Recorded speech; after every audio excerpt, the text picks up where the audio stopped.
All right, welcome to today's edition of our Cybersecurity Mentoring Group. And thank you for joining.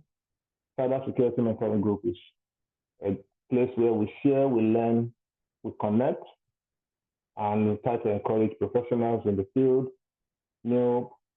newbies, and experienced professionals so they know what is out there concerning cybersecurity and how they can prepare themselves to take advantage of the opportunity.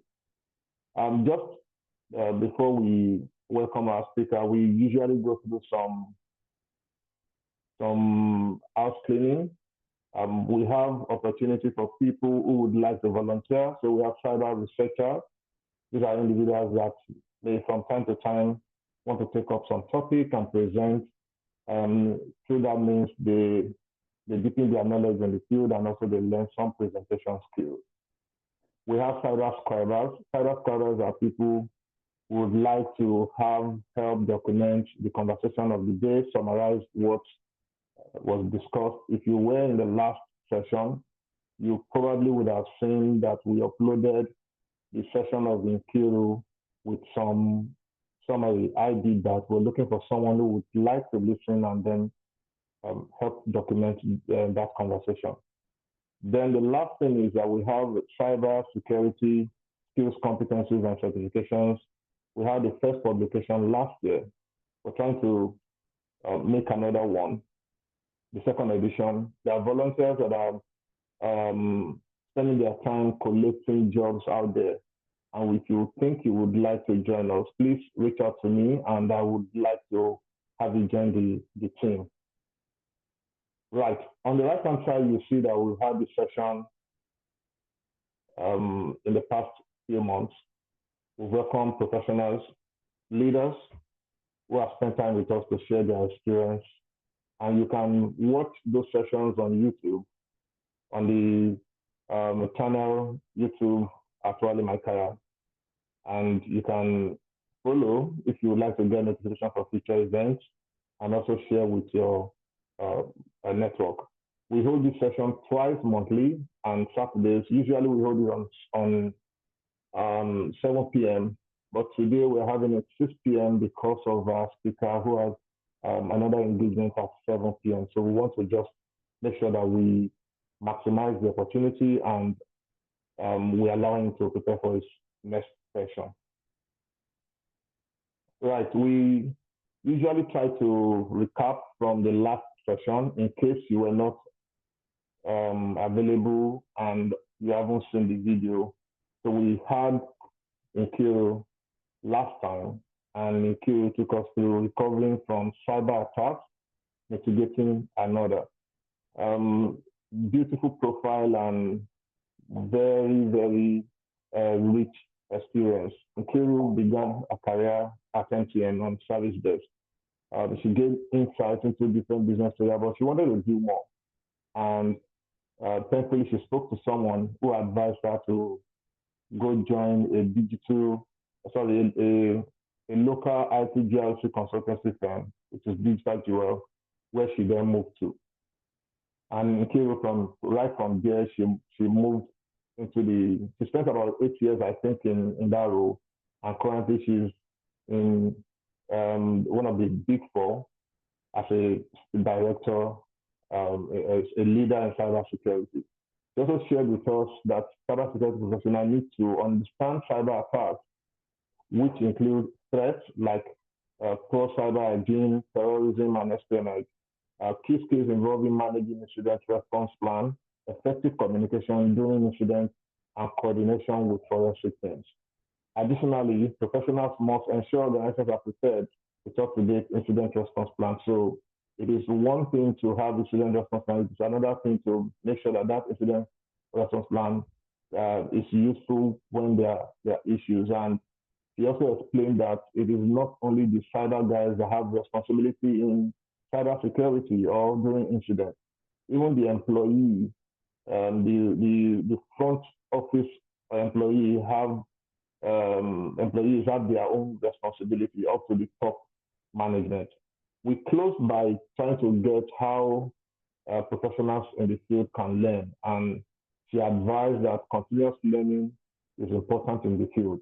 And if you just want to, get yourself prepared for whatever field you are in, you can look at the ISOs. And she mentioned for business continuity, it is ISO 22301 standard, and that you need to invest yourself. There are free courses, and also you must network. Building expertise in cyber insurance, incident response, and business continuity, there are other crucial areas that professionals can learn from. And lastly, she said that engaging in community, asking questions, and sharing knowledge, they are all essential elements of the growth in the field. And I'm sure that you enjoyed the session. If you are present last month, if you last 2 weeks, if you weren't, the video is online, and so also as we will do today. Right, today we have a big masquerade in the house. And so I worked with Iyke for some years, and Iyke is a thorough professional, and his experience from the wealth of his experience, you'll be able to hear from some of his stories. But let me just learn some, let some cat out of the bag. Iyke was CISO for Interswitch, and I've been CISO for 3 organizations. And you can imagine the level of experience and the level of knowledge and competence that a person must have to become a CISO for the largest fintech in Nigeria and commercial banks. So I would let Iyke to tell his story. So please, everyone, welcome to our cybersecurity mentoring group today. Welcome, Iyke UGOJI. Iyke, if you're there, you can unmute and let's have you. Okay, thank you, everyone. Thank you, Wale, for the introduction, and thank you, everyone. I want to say a big thank you to Wale Makaya. We've come a long way, and I'm happy that our paths crossed. Yes, the quite colorful introduction, but I like to see myself as a cybersecurity evangelist, and our mission here is to, my main passion is to raise the younger generation to take over the mantle of, defense from us. And I'm happy that Wale has taken this great initiative to this height, and I'm happy to support and work with him in this regard. Yes, so a bit about myself. Introduction is, yes, like Wale said, I've worked for quite some big payment switching companies in West Africa here, Interswitch, and then a couple of banks as CISO. And I'm currently working as a group CISO for a bank that has a footprint across the West African region, Bloom Bank Africa. I'm operating from 3 different countries at the moment: Gambia, Sierra Leone, and Liberia. So I'm currently working consulting for them to help build their cybersecurity infrastructure for the 3 subsidiaries, and it's also a growing organization, so we're branching off to many other countries in the coming years. Thank you, Wale. And I also Go ahead. I was laughing because I didn't know you had migrated to group CISO. I was still introducing you as someone who was CISO for Nigeria. I didn't know that you have gone Pan-African. Congratulations. Go ahead, please. Thank you, Wale. I'm always happy to provide my service for organizations that need it, and it's I'm happy to be in a much regional. I'm happy to play in the much regional space. At this point in time, I'm still very happy for the experience gained in the Nigerian space. The Nigerian cybersecurity space is a very matured one and has a lot to teach. Each and every one of us, and we learned a lot from there. And that's exactly what we're trying to learn and then imbibe and build across the West African region, so that we can build greatness, enable greatness across Africa. And that's the slogan for the group company that I work for, Oakwood Green Africa. Okay. All right. I thank you. So if I may just go into the past, right? Your journey into cybersecurity. Can you let us in? How did you get into this field? Okay, so I started my career in I've always wanted to do IT. IT has been my passion. So I did a couple of Microsoft exams. Those were back in the days, as far back as 2001. I did MCSA. That was when we had Windows 2000 Professional, yes. So I started my career in sales, then I moved to IT audit. I started my career in sales in one of the big banks in Nigeria today. Then I moved to IT audit. And when I was in IT audit, I was very passionate about this, the opportunity to be in the control side of things, assurance and all that. Then, of course, I then moved out to build out the cybersecurity team in that same bank. And so we built it from scratch to where it is today. And that's how my cybersecurity career began. And I found it more challenging and exciting because in auditing, we're kind of finding faults, finding issues, and we raise issues, and then someone goes fix it. And over time, I learned that the people that get the most accolade are the people that fix the issues more than the people that find the issues. So I found it more exciting when I was in cybersecurity, fixing those issues. So we were in charge of building defenses, and then auditors were just helping us find where there were gaps in our controls and our compliance and stuff. So particularly when they are doing risk-based audit or compliance-based audit, and we'll pick up those things, it helps us build a stronger environment. So I found that the effort was complementary. And because I came from auditing as well, I appreciated the work they do, so I work collaboratively with them. So that's how I found myself in cybersecurity. Yeah, I'm interested in going back into that sales, right? Usually we have people on the call that probably are in one field or the other, and they want to move into cybersecurity. And when you say you were in sales, I think I wanted to find out and say, how were you able to make that transition from selling or from sales or marketing, as it is called in the bank? How were you able to move from sales to IT audit? What were the points? What happened? How did you navigate that change? Okay. So I think I'm not sure where it came from, parental upbringing or somewhere, but as far back as when I was in the university, I had told myself that I'm going to build a globally competitive profile for myself. And when I mean globally competitive, means that when you look at my profile, my certifications and my qualifications will be globally recognized and globally respected. Then I was schooling in the university, Federal University of Technology back in the southeast of Nigeria. And I felt, yes, I have a BEng, Bachelor of Engineering from that university, agricultural engineering. And that's good. That's good. But I needed to lay a couple of things. So going into sales for me was just the opportunity I got to get into the bank. And I did it. Sales was good. I conquered sales. In sales, I did very well. I was able to meet my numbers. I got quite a lot of promotions. I was growing fast. I was doing very, very well. But after 7 years, I looked back and said, have I met my objective when I was in university, building a globally respected profile for myself? I looked at my CV and there was nothing there that was globally respected, that could be globally respected and recognized. Meeting the numbers in sales, developing businesses is neither here nor there. So I had to go back and retrace myself. I went for a program, one of those programs, a transformative program. And the guy said, the things you regret the most in life are not the things you did and failed, but the things you did not do for fear that you may fail. And so I took that deeply and said, all right, before I go to 50, let me make that move. And I said, okay, how do I? And then the program was very detailed. It talked about how you can make those change. So I wrote down the steps, what I need to do, all the way down to get back to the office, find if there's a vacancy in IT, and then find who the leadership in the IT is, request to have an opportunity to join his team, and all the way down to the memo I need to do, who signed the memo and all that. I did all that, followed it step by step.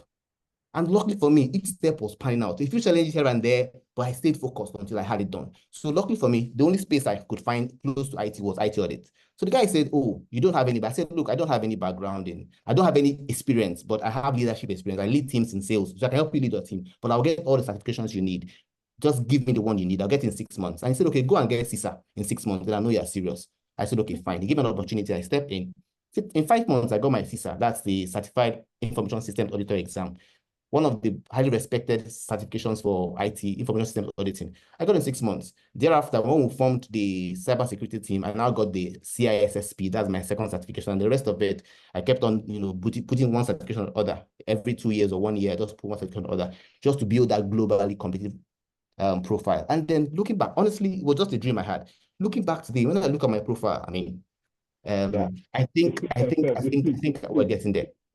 Yeah, your profile speaks for itself, actually. And thank you for that, for going back, because we try to draw motivation from people like you that have, had experience navigating a non-technical area to a technical area, moving from sales to cybersecurity or to IT audit is a huge step that you took. And I like the idea that you actually map out a plan for yourself to do. Now, I want to, now you've been CISO for, maybe last question on yourself now. You've been CISO for different organizations. Now you must have seen, different systems, different controls, different way of doing things. What do you think in your journey prepared you for that CISO role that you have played for different organizations and that you are even playing as a group CISO role now? Okay, first, I think leadership is very key here because we learn in different ways. Some people learn from reading about people online, books and all that. But I had very good leaders. In sales, I had very good leaders who taught me how to lead empathically, who taught me how to motivate people, drive people and all that, and get the most performance from people, and how to build cohesive teams and functional teams in sales. And then going into information systems auditing and all my career paths, because I started my career, like I said, in cybersecurity as bootstrap person, doing the groundwork, being all the way up to superintendent for the CISO then. So I was learning very well, studying this. I had about three CISOs. I worked under. So I studied how they led the different leadership style, and then so it helped me build that leadership, because as a CISO, you'll be managing teams, right? So you realize that technical competence is good, but it's more around being able to manage people and optimize your team's capability and building people as well. So the technical bit was good. I learned a lot, taking on tasks. I was also opportunity to work in an environment in a bank where you get to do a lot of things, where you get to do a lot of things, a whole new things. One person will do like three people kind of work. But one thing I learned at a very, very young, very, very early age in my career was every piece of work I was given always presented an opportunity to learn something new. So I take on that job with the mindset that I'm going to learn something new, because I've come to realize that whatever you're doing today is preparing you for a task ahead. And so I take on with that task and showing that, let me learn what this, because this is preparing me for that task ahead. And that has been what has helped me over the years, because those tasks I did yesterday is what I'm leveraging on today to build better services for my clients. Excellent. I thank you. I think being there and being available to take up tasks, I think it helps a lot, and I've shown also in your profile. Now today we're talking about some kind of, when I saw the introduction of colors into cybersecurity, blue team, red team, purple team. I don't know whether there's going to be a green team, but just helping us to break it down so that people can understand exactly what it is. What exactly is the blue team?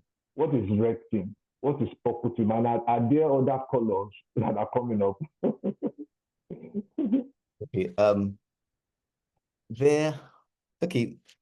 I don't see any colors coming up, right? So I'll start with the red team. So the red team is the team that's tasked with playing the adversary, taking that visceral approach to testing defenses. So they are the ones that are trying to hack the system. They are the white hats trying to hack the system, trying to find the vulnerabilities and then pen test those vulnerabilities, meaning exploit those vulnerabilities and show exploitability, show how easy or how difficult it will be, show impact and all that. So that's the red team job. Finding gaps in your defenses, and then providing guidance on how to best fix those gaps. That's red team in a nutshell. Blue team, on the other hand, is in charge of building your defenses, is in charge of setting up, configuring systems properly, in charge of patching systems, in charge of, architecting the system in a way that it builds a great defense against attacks. Blue team takes off the report from the red team and then further closes their gaps where there are gaps in their control. That's the blue team, right? They use, of course, both teams use, people, technology, and processes to drive the things they do, right? Then the purple team is a new construct. Purple team is more of a construct. So purple team is a new construct that comes from, when you blend, we did finance then back then in primary school. So when you blend red and blue, you get the purple color. So that's where it came from. So purple team is just a blend of red and blue. Now, purple team is a construct, and what it tries to do is it tries to form a harmonious blend of the two teams. Because what we find, it kind of came out to solve a problem, because there's always that disconnect, that different mindset for the two, and then oftentimes you find that they don't work hand in hand to achieve objectives. Remember, most times the red team may be an outsourced service. You outsource it to another client to do your red team, and if you don't have in-house competencies to do it, sometimes bigger organizations can have their red team in-house as well. So either way, the outsourced partner is still coming. You outsource the task, but you are still trying to achieve one objective. And what's the objective? The objective is that when the attackers want to attack the organization, the defense is tight, and so they will not be able to get through. So the whole idea is to protect the organization. That's the main goal. It's not about finding so much vulnerabilities. It's not about building controls. It's about building effective controls. And so the purple team is more focused around threat-informed defenses, building threat-informed defenses. And that's a concept that, you hear a lot about when you read a lot about purple teaming, threat-informed defenses. So the purple team is about harmonizing the two teams and ensuring that they deliver on their objectives, ensuring that those, gaps in terms of conflicts in their objective is kind of ironed out. So it's not necessarily forming an entire different team called purple team. No, it's about leadership. So purple team has first that has to be leadership, someone that can coordinate the two teams. Because in most organizations, someone is heading the red team, someone is heading the blue team. Now we need to have someone that's coordinating the two teams, ensuring that they are aligned properly to achieve the objective for the organization. Excellent. Thank you. Thank you for breaking it down. This is as simple as it can be. Now, from what you have explained, right, it looks like there's an attacking team, there's a defending team, and there's a collaborating team. Now, are there mindsets, are there orientations of people? There are people that are fitting for a particular kind of role, or there are people that are, that are not good for this type of role. What do you think from that perspective? So typically for red teams, you find people that like experimenting with things. Yeah, people that like experimenting with things. People that are like so auditors will easily transit to red team, people, because they like, finding loopholes and things, looking at things. Good. So those are people that will go into red. People that are very meticulous, analytical, and they look at things in details. Those are people that will typically do well in red team, because red team needs a lot of attention. You have to stay on it. Sometimes you can sweat yourself trying to find that inroad into an organization to show value that was able to penetrate and then show value. Because so that's one of the issues with red team, right? So if a red team is commissioned and they are meant to do a task, so this red team guy does all the scans, finds vulnerabilities, tries to exploit, and he's not able to exploit any. And he comes back and reports to the organization and says, oh, I found a few vulnerabilities here and there, high, low, medium, but I was not able to exploit any and all that, and gives it to them. Somehow he feels that his job is not complete, that he needs to penetrate one or two. He needs to get into the crown jewel to show them value.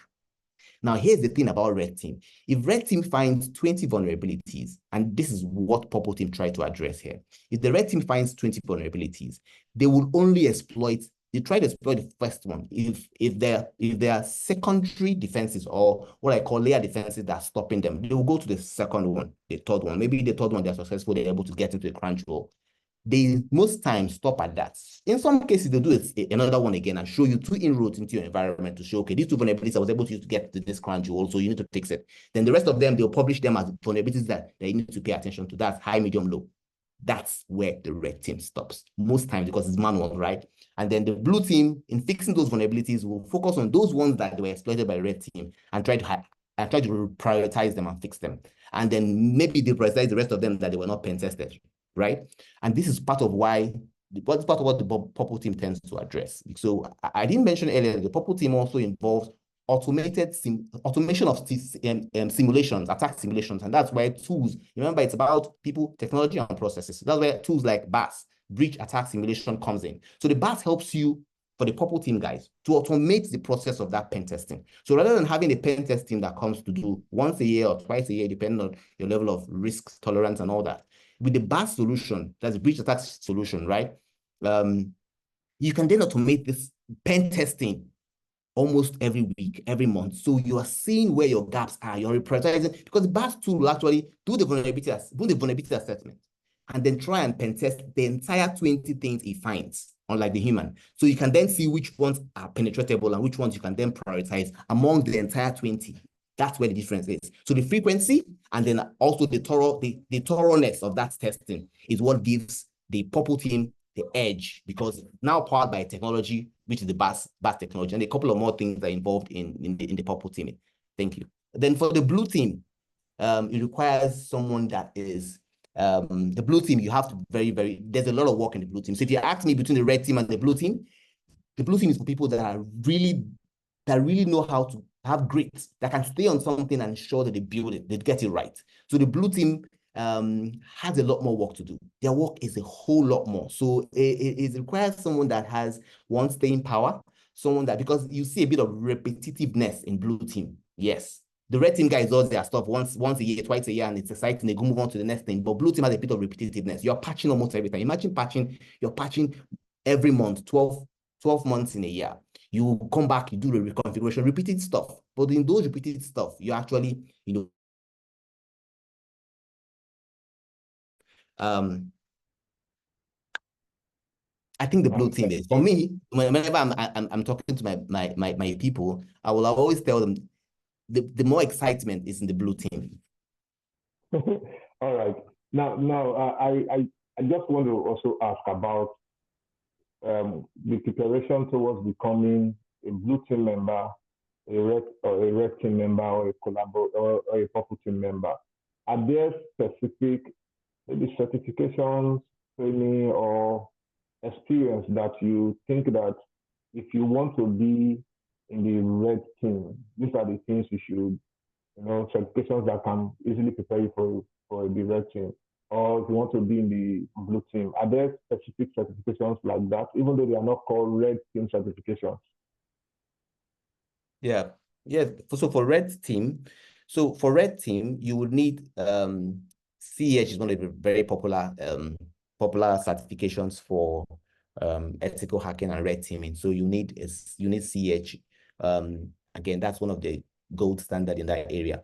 Not gold standard now, but if you also, another very, very good and globally respected certification, if you want to be in the red team as well, or perform well in the red team, is the OSCP, Offensive Security Certified Professional. Now, that's a very interesting certification, and not many people have it in Africa, and it's very, very highly respected. In fact, I used to tell people that OSCP for me is a very great certification that if you've taken OSCP before and you failed, I will consider hiring you. If you've taken it before and you failed, I'll consider hiring you. If you passed it, of course, I'll hire you, right? Because for you to pay the amount of money it takes to even sit for the exam means that you've studied and prepared yourself well. It's in the preparation. The confidence that you're ready tells me that you're good for the job, because the exam is quite long, and then so many things can go wrong, and you don't catch the flag and you don't make it. And so I understand that. But it just shows that this person has prepared for the science school. Another certification is there's also licensed penetration tester certificate, license LPT, yes, licensed penetration tester certifications by other certification bodies. There's OFSEC, there's OffSec. There are many certifications for red teams out there. For the blue team, you would want to know the basics. You want to do MCSA, you want to do MCSA, you want to do all the security certifications for the cloud environments, for Amazon, for AWS, for Azure, the security certification for Azure, security certifications for the various products, because it's about configuring those products to optimize security. So you have to get security certifications for the various technology you're using. So if it's Microsoft, you're getting some certification from Microsoft, or something, security engineering certification from them.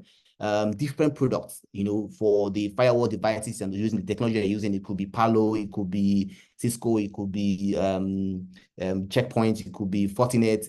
All those, they have certifications for security engineers who understand and be able to configure the technology to deliver the optimal value for their client. So you have to understand those. So you have to be curious and know those technologies. You also have to have CISM. CISM will be good. Having CISM and CSSP will be good. Having a general broad knowledge will be good. I want to consider those certifications for a blue team. Now, for the purple team, there is no purple team, like I said. We just have blue and red, and the leadership trying to coordinate the two. So you probably have 1 or 2 persons leading the two, coordinating the two, right? For the purple team, generally it has to be maybe someone has grown to the level of a CISO who understands, who has led both teams before, who understands the dynamics, who understands the bigger picture, to be able to then put the two together and be able to optimize the two for the organization. So the purple team would need someone that has leadership and experience in cybersecurity. Thank you. Thanks so much for that explanation. My next question is around, so now people have heard about blue team, red team, and purple team. The question is, does my organization have these teams? In your view, are these teams present in every organization, or what does it really entail to have this team, blue, red, and purple team in an organization? So I think I mentioned before that. So the skill set for blue team is one, building a blue team in-house is a bit of a challenge. If you're a small organization, what you find is that you would rather outsource your red team. So you get a security consulting firm that will do your red teaming activity. So they will be doing your VAPT, number of times a year. They'll be doing your threat assessments. They'll be doing your cybersecurity. They'll be doing a couple of things for you, helping you to check your stuffs and all that. So you want to outsource it. But if you're a larger organization and you're able to build those teams in-house, then you can build that red team in-house. So those teams, they will have the technologies they need to run their scans, because they also have to be familiar with the various red teaming tools, playing around with the various pen testing distros, Kali, Parrot, Commando, and all the rest of them, and the tools that come with those, playing around with the commercial enterprise class cyber security scanning solutions and all that. That's for the red teaming. Then for the blue teaming, it's usually in-house. The blue teaming is usually in-house. People that have privileged access on those systems that are able to then manage those systems, configure the systems, patch the systems, and then administer those systems. Those are the people that form the blue team. Those are the ones that, and take those controls and apply those. So those are usually in-house. Particularly, most organizations have their in-house technology team in-house. So those are the people that you have. Now, the blue team is usually comprised not necessarily from people in cybersecurity team. You can have a mix of people in cybersecurity and people in IT, forming the blue team. So it's not just a blue team, red team in cybersecurity organization, inside organization. It could be a mix of people coming together, because sometimes what you have is administrative privileges over some of these technology solutions where you have to implement control might be under the jurisdiction of cybersecurity team, and some will be with technology. But remember, we're talking about the big picture, protecting the organization. So whoever is managing those security solutions, there have to be a coordination to be able to ensure that all systems that need to build the security fabric of the organization is properly administered, properly configured to deliver optimal value for the organization. That's for the blue and red team. For the purple team, is usually again in-house. You want to have someone a bit more senior. They have to be a bit more senior, not necessarily the CISO, but someone matured enough that has that level of expertise, or has also led teams before, to then lead those teams. Sometimes too, the CISO can then come in and play that purple team role, leading the purple team. Okay, excellent. I think I like the way you kind of separate each of them. So from what you have explained, it looks like the red team is not everyday's job. It is a job that comes once in a while, and therefore it is outsourced. And people who are looking for opportunity in red team may be looking forward to maybe consultancy, or the consultants in cybersecurity, instead of looking for a red team role in an organization. It's not that they won't find, but that role is usually not done every day or every week. It is done maybe by regulator. They say do your pen testing twice or quarterly and the rest. Now, so I'm looking more into the blue team role. So it appears that if an organization is big, they can accommodate those things. But if an organization is not big, they probably will just do with the blue team and the purple team. So you have explained that the purple team is the leadership, while the blue teams could be even in IT, just making sure they're working together with the guys in cybersecurity. Now, if you were to hire people in the blue team, would you like to share maybe 3 to 5 things you would like to, see from someone who is coming to play the role of a defender, or who wants to help you build your system and make sure that you are safe from most of the major attacks? Yeah. So if I'm hiring someone for the blue team, I'm looking at the person's exposure to various technologies, particularly the ones that I'm using, which the person going to come, or similar technologies where I know that experience is also relevant for that. Like if you understand if you have experience with this particular firewall, next-gen firewall, obviously it's easy to understand the next one, that kind of thing. So because someone that has that level of experience across board, network security solutions, network solutions, and because someone that has experience with endpoint security solutions, that has hands-on experience with endpoint security solutions, and then enterprise class ones, right? I'm also looking at someone that has experience with, various technologies, even security awareness technologies as well, because there's a people element in building up your blue team, right? So I'm looking at someone that has experience with various technologies. Very important. That helps me understand. That helps build a foundation on which we'll build the entire thing. I'm looking at someone that also has an idea of the various things like MITRE ATT&CK framework. People that have an idea of CK cyber kill chain.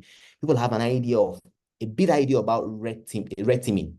It helps because, when we're talking about threat-informed defenses, the guy in the blue team has to understand, and it's all about building defenses with a mindset of how the adversary will come. So adversarial-based defenses. So you understand how the attacker will come and you build the defenses for that, So I often tell people that when we talk about threat-informed defenses, we're looking at understanding how the attacks will come and build defenses. It's just like someone tells you, go protect a bank, and you go buy all the necessary things you need to protect the bank. So physical security now, you buy your guns, you buy your bulletproof doors, you buy stuff, all those lovely stuff. But you didn't get a gas mask. But 7 years ago, in that same community, the robbers came with colorless gas and then made everybody sleep and rob the bank. And you didn't know about that. If you didn't understand that adversary, you didn't plan for that adversary, and they come again, your defenses will be cracked. So understanding the adversary and building controls based on what the adversary has done before, because things repeat themselves in the world. So that's what I mean by adversary or threat-informed defenses. Understanding how they attack, the various TTPs of the attack, and using that to build your defenses. I need someone that has that understanding in my blue team. Thank you. Excellent. I like, so the defense is not just putting defense in place. It is based on the trend of attack. There are things that have been published about how a particular entity was broken into. Then you now get people who understand that. And also, I see the role of technology from what you have mentioned, that the cybersecurity guy who is in the blue team also needs to be technology aware. Needs to understand, because security is built on all of this technology, and the element of awareness also people is also the right. Now, we're winding down now. Certifications. People have talked about certifications. You have the top certifications in the field. How important do you think this is to a cybersecurity professional? Um, are there alternatives to certification, or what do you think? What role do you think certification? I think you share from your experience that when you wanted to move from sales to IT, you were asked to go. You were given the target of writing CISA. Now, what do you think, for general advice for cybersecurity professionals, the role of certification in their current job or in their next job?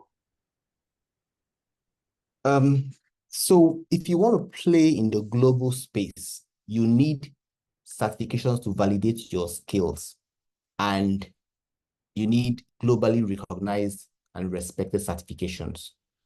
Certifications that hiring managers can relate with, understand, and certifications also that convey some level of respect, that show that you have not just knowledge, but technical competence and experience. So if you look at some of the certifications that I have and some of the certifications that come at, so some of them come at leadership. So the leadership certifications like CISSP, the leadership level certifications like CSSP, CISM, CISA, they require some years of experience before you're awarded certificate. So passing the exam is one, then getting 3, 4, 5 years of experience then gives you the certification. So it just shows that this person has technical knowledge and this person has experience. So hiring managers consider this, they understand this, and it's very good.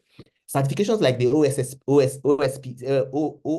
OSCP, like I mentioned, requires hands-on lab exam. People understand it. So that's why it's respected. CH, the same thing. So people look at those. But here in Africa, when I took the Microsoft exams I took back then, it was $100 for each of the exam. $100 then was 13,000 naira, way back then. So it was easy for me to get my salary from my side job then. The whole salary was what I used to pay for the exam. But now we know what rates are in Africa now. The same exam is not too far from the $100 now, maybe $200. But by the time you convert to our local currencies, whichever country you're in, it's a whole lot of money for these young, these young cybersecurity enthusiasts to go for. So we understand that. So most of the certifications I got here was, when the exchange rate was still good and all that. Even maintaining them nowadays is quite expensive because you have to pay annual maintenance for all of them. If I give you my bill for annual maintenance for all this, it's a huge one, right? The whole investment and all that. So, but again, there are platforms today. The internet has broken knowledge. The internet has provided a platform where you can learn as much as. So we have a lot of platforms where you can learn cybersecurity, and they give you certificates as well. Certificate of attendance, certificate and all that. A whole lot of them. Even the platform, the various OEMs are providing platforms for you to learn. If you go to Impeva, if you go to Cisco, if you go to Microsoft, if you go to Checkpoint, if you go to Palo Alto, if you go to all of them, Amazon is providing certification trainings, Azure is providing certification trainings, all of them are providing certification trainings, and these are very good. So hiring managers are beginning to consider those certifications as well. They know it's cheap, but it shows that somebody went through the rigor of going through those programs and getting certifications is a plus. It's an indication, particularly for entry-level roles. But for mid-level roles and others, certification, then they start considering master's degree, they start considering some of the certifications that I mentioned here that require some level of experience. But for entry-level, some of those certifications online count, particularly when you are asked questions to defend what you learned in that place, you're able to. Particularly also where you have some level of experience, even in a private lab or wherever it is, to support what you've learned. It goes a long way to help you, get a foot in the door, to get some internship job, entry-level job, and even mid-level hire. Wow, thanks. When you were talking about certification, I had to stop at some point because of the fee that I have to pay every year for renewal and membership. Yeah, thank you so much. I think we come to the end of Question and answer. Well, maybe I'll just open the floor for anyone who would like to ask questions. If you, in case you have any question, you can drop it in the chat room. I will pick it up from there, and I will read it to Iyke to answer. While we're waiting for any question, I'll just go through the last few slides that I have just to intimate you with our program. So, yeah, okay, we are here now. So we have a channel, which is where we're going to upload this video, possibly before the end of tomorrow. We'll have it online. Now, the cyber scribes I spoke about earlier is someone who listens into what we have just had, listen to the conversation and make, I'm doing both of them right now. I'm talking to Iyke, listening to him, and I'm also trying to ask him questions. So I'm as he's speaking, I'm trying to put some notes down that I can use for the summary. But if you are able to concentrate and listen to him and then document these things, it helps. And this is an opportunity. Listening skills for a cybersecurity manager or professional is not something you want to joke with. The ability to listen and also interpret information and present information, technical information in a very simple manner. So we're looking for cyber scribes. If you are interested, we're also looking for cyber researcher, individuals that would like to take up topics and then, share your thoughts, give you 10 to 15 minutes on the program, and you will share your view. The cybersecurity researcher also doubles as people who help us to research on jobs, top jobs that organizations are hiring for. We did one last year, and we're trying to do second edition for this year. The last thing I would like to say is that in September 7th, we'll be having another edition, and I'll just ask you not to miss that session, because it's a very packed session. It's a lady that is coming, so we've had 2 ladies on the program. We're having another lady for the next edition, and I just hope that you don't miss it. So I have a question. Okay. There is no question yet. There's no question yet. And so I can just maybe wrapping it up. If you would like to, so there are people that want to come into cybersecurity, right? I want you to help speak to those type of people. Some people come into cybersecurity for different reasons, but I want you to just generally address people who would like to make a switch to cybersecurity. That's first people that I want you to address as a wrap up. The second one are people that are in cybersecurity and maybe they are getting bored and want to take their career to the next level. Can you help me speak to them? Okay, so the first category of people who want to come into cybersecurity, a lot of them, first of all, you have to define your reason. I always tell people, when you want to take decisions, the longer term perspective you have, the better quality of decision. So have a long-term perspective in why you're going to cybersecurity. So some people say, oh, I want to go there because I hear cybersecurity is paying, so I want to make a lot of money. Yeah, that's true. Cybersecurity is paying, but you need to understand that there are a lot of other things that can pay too. Business analysis is also paying. Data analysis is also paying. IT is paying. But if you choose cybersecurity, then there's a lot more to it. I mean, people also say, oh, doctor, medical field pays. Go into medical field, but remember, people's lives are in your hands. So cybersecurity is pretty much the same thing. If you go into the cybersecurity role, understand that protecting an organization lies in your hand.